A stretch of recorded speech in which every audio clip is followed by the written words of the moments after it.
My channel Usmani edu skills. Friends, आज की video में हम लोग एडवांस अकाउंटिंग से रिलेटेड एक बहुत ही इम्पोर्टेंट टॉपिक पे स्टडी करने जा रहे हैं। इस पे जो हमारा टॉपिक आज का रहेगा, आज की वीडियो का, वो रहेगा अकाउंट रिकन्सिलिएशन स्टेटमेंट। कि अकाउंट रिकन्सिलिएशन स्टेटमेंट कैसे बनाया जाता है। दूसरी चीज़, इसमें हम लोग स्लाइड से समझ लेंगे कि अकाउंट रिकन्सिलिएशन होता क्या है, और उसके बाद क्वेश्चंस को सॉल्व करके देखेंगे कि उसको कैसे रिकन्साइल का जो तरीका है, मेथड है, वो कैसे होता है। तो आइए शुरू करते हैं कि अकाउंट रिकन्सिलिएशन स्टेटमेंट का बेनिफिट्स क्या है। सबसे पहली चीज़ तो हम लोग ये जान लें कि जो अकाउंट रिकन्सिलिएशन होता है वो कितने तरह के बन सकते हैं। तो पहला ये है कि एक डेटर का रिकन्सिलिएशन स्टेटमेंट बनता है कस्टमर का, जिसको हम सामान उधार बेचते हैं। दूसरा क्रेडिटर का, जिससे हम सामान उधार खरीदते हैं। और तीसरा जो हमारी एक से ज़्यादा अगर ब्रांचेज होती है तो उनका भी रिकन्सिलिएशन स्टेटमेंट बनाना पड़ता है। और तीसरा जो क्रेडिट कार्ड, यानी कि आजकल बहुत सारे ऐसे कार्ड्स मिलते हैं जिससे आप पेमेंट करते हैं और लिमिट मिलती है, बाद में आपको बैंक से स्टेटमेंट मिलता है, तो उसको भी मैच कराना होता है कि एक्चुअल में जो एक्सपेंस हुआ है और बैंक की तरफ से जो स्टेटमेंट आया है उसमें कोई डिफरेंसेस तो नहीं है। तो ये कुल मिला के 4 तरह के स्टेटमेंट हम यहाँ पे हम लोग सीखेंगे।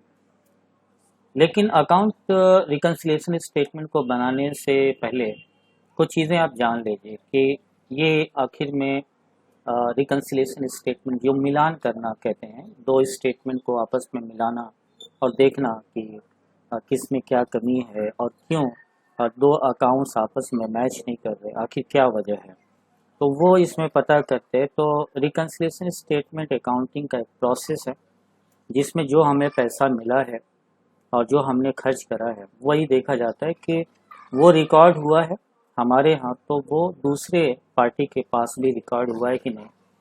इसके अलावा इसमें हम लोग जो मिस्टेक्स हो जाती हैं अकाउंटिंग के अंदर, जो हमसे मिस्टेक्स होती हैं, या कुछ लोग जानबूझ के इंटेंशनली या फ्रॉड करते हैं, फ्रॉडुलेंट एक्टिविटी करते हैं, तो वो भी चेक हो जाता है।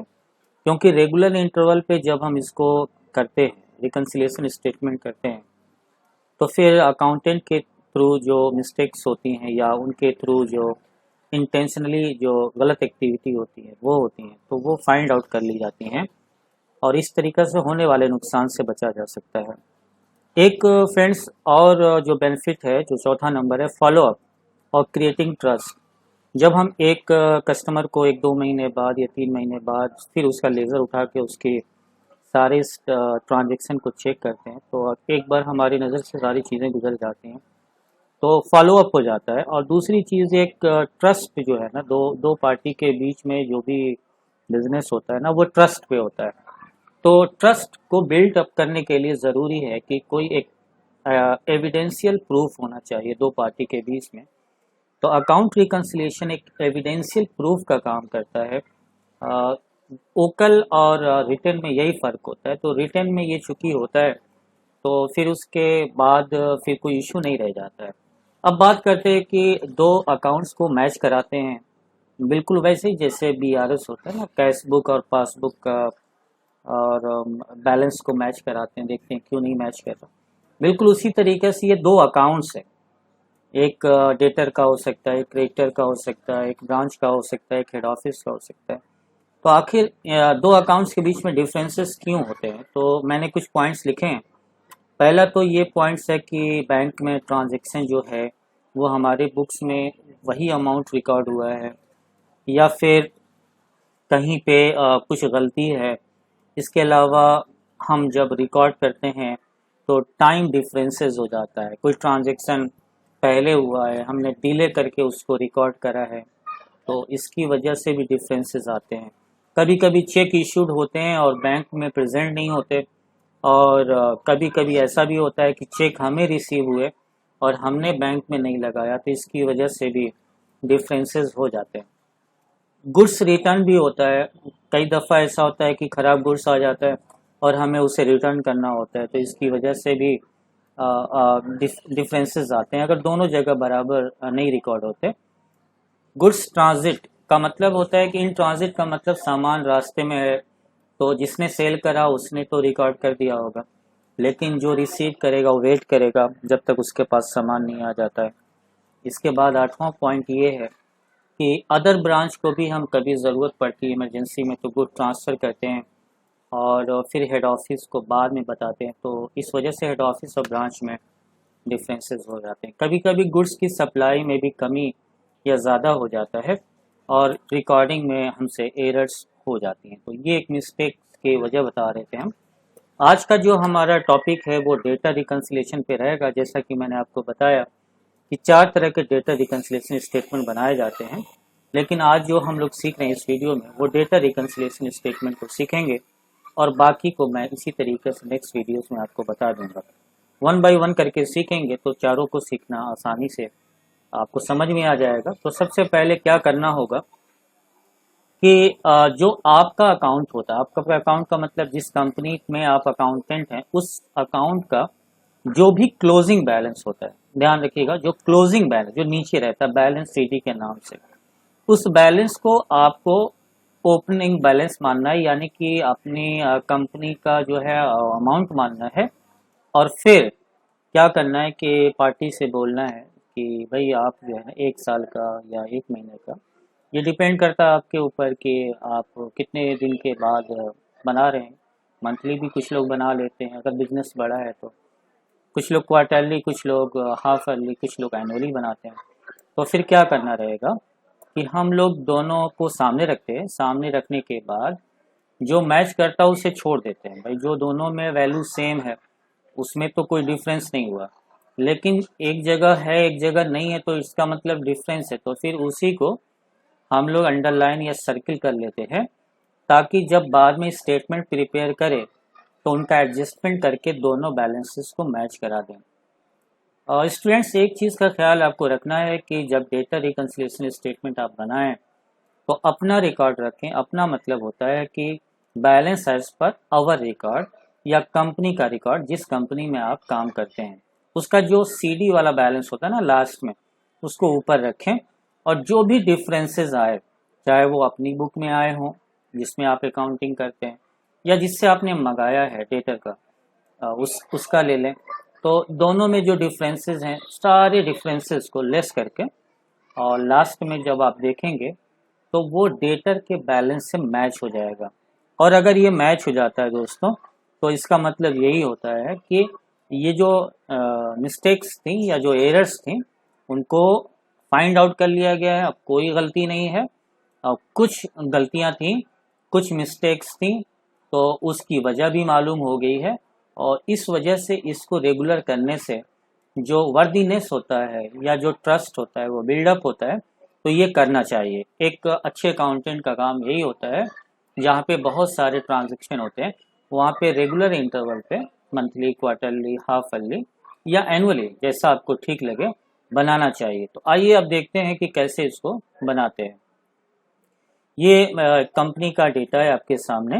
ये मिसेस कंप्यूटर वर्ल्ड है और इसकी ब्रांच है ये रामबाग इलाहाबाद में। और आपके डेटर का जो नाम है, डेटा मीन्स कस्टमर का, उसका नाम कंप्यूटर सेंटर है। तो उसको जो भी आपने सेल करा है, डेटर को जो भी आपने सप्लाई करा है वो ये सब लिखा हुआ है, ठीक है। उसके बाद हम आते हैं ये नीचे, ये कंप्यूटर सेंटर है, यानी कि ये हमारा कस्टमर जिसको हम सप्लाई करते हैं। तो उसने भी अपना अकाउंट ये मेंटेन करा हुआ है कि भाई आपसे सामान कब कब मिला है, हमने आपको कब पेमेंट करा है।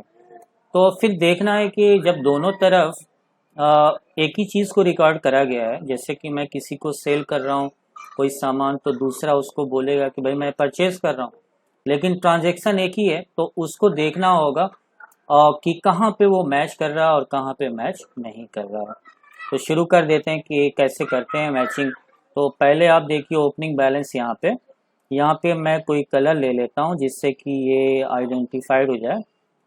मैं ये येलो कलर ले लेता हूँ, ठीक है। उसके बाद यहाँ पे फिर मैं एक देखता हूँ कि 1.5 लाख के 2 ट्रांजेक्शन है और एक 1 लाख का और 1,10,000 का। वैसे तो 1 बाय 1 करना चाहिए, लेकिन मैं आपको शॉर्ट में बता रहा हूँ कि एक एक करके भी देख सकते हैं और बल्क में भी, अगर आपको ये मालूम चलता है कि दोनों जगह सेम ही चीज़ है तो एक साथ भी कर सकते हैं। अब ये चारों चीज़ें मैच हो गई, मतलब ये दोनों जगह मिल रही हैं। उसके बाद देखें तो 45 40 45, ये देख सकते हैं 45 40 दो ले लेते हैं, 45 और 40 का फिगर है। और यहाँ पे आ जाते हैं उसके ठीक नीचे 45 40, और यहाँ पे भी 45 40 है। तो दोनों ही जगह पे है, तो 45 40 यहाँ पे ले लिया, और यहाँ पे भी जो 45,000 और 40,000 का फिगर है उसको भी हमने कलर कर दिया कि ये मैच कर गया। उसके बाद फ्रेंड 45,000, 1.5 लाख, 1.5 लाख का दो ट्रांजेक्शन है, तो इधर भी देखते हैं 45,000 का तो है यहाँ पे, तो इसको सर्किल कर लेते हैं। लेकिन 40,000 का नहीं था, 1.5 लाख का है, ये भी हम लोग सर्किल कर लेते हैं। ऊपर आ जाते हैं तो 45,000 का तो खैर मैच कर गया था कंप्यूटर सेंटर में, और 1.5 लाख का भी मैच कर गया था। उसके बाद 1 लाख का एक ट्रांजेक्शन है और नीचे भी 1 लाख का ट्रांजेक्शन है, तो इसका मतलब ये हुआ कि ये मैच कर रहा है, मैच कर रहा है, यानी कि दोनों जगह ट्रांजेक्शन रिकॉर्ड है, तो ये भी हो गया यहाँ पे।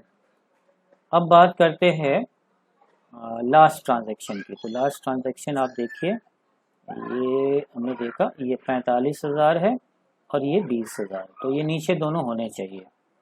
तो आइए देखते हैं, नीचे दूसरे उसके अकाउंट में है नहीं, यानी ये अब मैच नहीं कर रहा। तो जो जिसका कोई कलर नहीं है, अब आप समझ सकते हैं कि वो मैच नहीं कर रहा।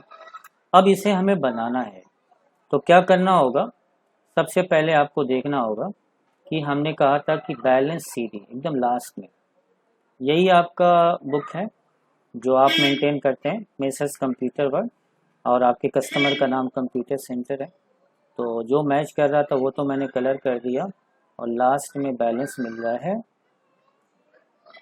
ये ऊपर स्लाइड्स में 2,05,000। इस हमारी बुक से ये मालूम चल रहा है कि हमें कस्टमर से 2,05,000 रुपये लेने हैं, और कस्टमर जो हमें रिकॉर्ड दे रहा है वो कह रहा है कि आपको हमें कोई पैसा नहीं देना है, सारा हिसाब बराबर है। तो काफ़ी फ़र्क है, हमारी बुक कहती है कि मुझे 2,05,000 आपसे लेना है, पार्टी जो है हमारा कस्टमर कहता है आपको देना ही नहीं है बराबर। तो इसका मतलब नहीं है कि कोई गलत बोल रहा है या कोई झूठ बोल रहा है या कोई गलती कर रहा, बस फर्क ये है कि दोनों की अकाउंटिंग में कुछ मिस मैच है, और वही हम लोग अभी फाइंड आउट कर रहे थे। जो मैच कर रहा था कलर करा, और जो मैच नहीं कर रहा था उसको हमने छोड़ दिया वैसे ही बिना कलर के। तो अब उसको एडजस्ट करके देखेंगे, और वो डेटर का जो बैलेंस है ना 0 वही आना चाहिए। अगर आ जाता है तो फिर ये मान लिया जाएगा कि हम लोग का रिकन्सिलिएशन स्टेटमेंट ठीक है। तो सबसे पहले यहाँ पे इस तरह का फॉर्मेट होगा, पर्टिकुलर अमाउंट फिर अमाउंट का, तो यहाँ लिख देंगे balance as per our record, यहाँ पे ये लिख देंगे, और वहाँ पे कितना था 2,05,000 ये लिख दीजिए। यहाँ पे स्टूडेंट्स आप लेस लिख दीजिए। लिखने के बाद आप यहाँ लिखिए कि goods supplied, goods supplied, supplied, supplied में मिस्टेक हो रहा है, goods Saint but not receive it, मतलब कि गुड्स हमने भेजा लेकिन वो मिला नहीं है। तो आप देखिए वो दो सामान कौन से हैं जो हम लोगों ने सेल तो करा उनको मिला नहीं, ये 45,000 और 20,000। तो ये ज़रूरी है कि आप उसका इनवाइस नंबर नोट कर लें। कॉपी करा हमने यहाँ पे और यहाँ पे पेस्ट कर दिया, और उसके बाद वैल्यू भी ऐसे ही कर लेते हैं। ये दोनों वैल्यू लिया, कंट्रोल सी करा, और इसके सामने उसकी वैल्यू भी डाल दी। इसके बाद स्टूडेंट्स चेक का केस था, तो लिख देंगे कि check issued but not received. आप देखें पार्टी यानी कि डेटर ने हमें दो चेक दिया था, एक 40,000 का और 1 लाख का, वो हमें मिला नहीं। तो हम क्या करेंगे, पहले तो इसको कर लेंगे, कॉपी कर लेंगे, और फिर यहाँ पे पेस्ट कर देंगे। और एक चेक नंबर और था जो 1 लाख रुपए का था, ये वाला, तो इसको भी कर लेते हैं कॉपी। कॉपी करने के बाद यहाँ पे पेस्ट कर देते हैं। और ये 40,000 रुपये का था और ये 1,00,000 रुपये का चेक था। आइए एक बार चेक करके देख लेते हैं कि उतना ही तो था, 40,000 और 1,00,000 रुपये, बिल्कुल ठीक है। अब आप क्या करेंगे, इसको जो है थोड़ा सा फॉर्मेटिंग कर दीजिए। ठीक है, इसको फॉर्मेटिंग कर लीजिए। फॉर्मेटिंग करने के बाद बोल्ड कर दीजिए, या फिर आप चाहें तो इन सबको एक फॉन्ट साइज में कर दीजिए। ये हो गया।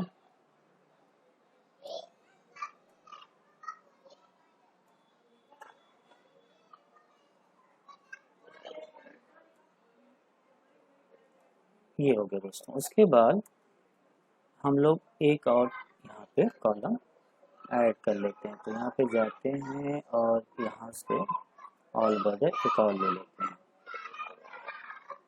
अब करना क्या है आपको, ये सम का फार्मूला लगाना है यहाँ पे, और ये जितनी वैल्यूज़ हैं इनको आपको ऐड कर लेना है।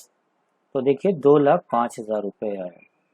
अब आपको क्या करना है कि 2,05,000 में से 2,05,000 को माइनस करना है। तो देखिए यहाँ पे बैलेंस क्या आया, नील, यानी ज़ीरो आया। तो अब यहाँ लिखेंगे balance as per debtor record, यानी कस्टमर के रिकॉर्ड के हिसाब से यही बैलेंस होना चाहिए। तो ये ज़ीरो हो गया, हम ज़ीरो भी लिख सकते हैं। उसके बाद इसको हम जो है इसकी साइज बढ़ा देते हैं। ये तो ये इस तरीके से यहाँ पे आ गया। अब इसको कैसे चेक करना, तो आप देखें यहाँ पे नील हो गया। तो दोस्तों इस तरीके से अकाउंट रिकन्सिलिएशन स्टेटमेंट बनाया जाता है, बहुत ही आसान होता है। तो ये था आज का हम लोगों का टॉपिक, और उम्मीद करता हूँ कि आपको ये अच्छा लगा होगा, आपको कुछ सीखने को मिला होगा। कमेंट बॉक्स में हमें ज़रूर बताइएगा। और जो इसकी सीरीज़ है नेक्स्ट, जो कि अभी मैंने आपको डेटा रिकन्सिलिएशन स्टेटमेंट बनाया, जल्दी ही आपको वो सारे स्टेटमेंट जो हैं, वो जो 4 तरह के होते हैं, वो आपको बता दूंगा। दोस्तों अगर ये वीडियो आपको अच्छी लगती है और आपको इससे कुछ सीखने को मिलता है तो इसे लाइक सब्सक्राइब ज़रूर करें और दूसरों को भी शेयर करें। Thanks for watching my video.